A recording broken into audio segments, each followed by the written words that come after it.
This is the Dollemore Daily, and I'm Jesse Dollemore. Well, it's been several days since the Americans in Puerto Rico faced the devastation of Hurricane Maria, and now, all these days later, they're facing another disaster which is making the death and destruction even worse.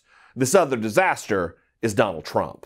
And in a disgusting display of ignoring Americans in their greatest moment of need, Donald Trump has been too preoccupied, obsessively tweeting about football players who are asserting their constitutionally protected rights to free speech and expression to help our suffering and desperate fellow Americans in Puerto Rico. And they need our help in a way that cannot be understated. The entire island is without power. Let's put that in perspective. Imagine the city of Los Angeles had no electricity. Hospitals without critically ill patients are having people tragically die unnecessarily. Basic modern services are completely unavailable. People have no homes to sleep in at night. The entire island is in ruin. And thus far, they're on their own.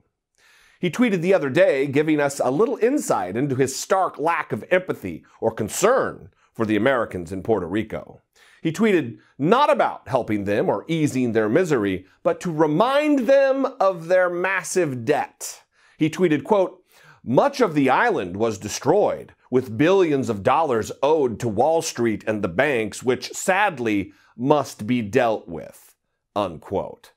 So Donald Trump isn't worried about the millions of lives at stake in Puerto Rico. He is gravely concerned, though, about his buddies on Wall Street and the big banks. That is a remarkably callous statement, even for a piece of trash like Donald Trump. Look, as president, Donald Trump has the power to change these outcomes and is failing our fellow Americans. And then this morning, when asked about his inaction, he talked about their geography as though he had just discovered they're on an island. As far as Puerto Rico is concerned, I think just the opposite. We have had tremendous reviews.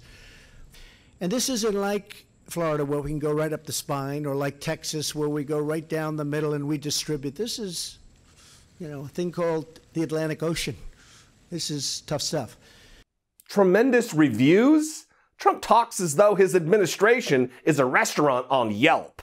And what is he talking about? This is the Atlantic Ocean. This is tough stuff.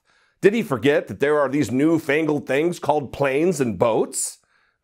But maybe there aren't any government planes available because they're too busy carrying Steve Mnuchin and Tom Price all over the place. Once again, Donald Trump is abdicating his duties. He is leaving our fellow Americans stranded, ignoring the desperate cries from millions who want and need nothing more than their president to do his damn job. Hey everybody, thank you so much for checking out my channel and this video. If you like what I do here and you appreciate it, go ahead and click subscribe. And if you really like it and appreciate what I do and you'd like to join my Patreon family, there's another link there for that. It's not just for the podcast. It's also for YouTube. Thanks a lot.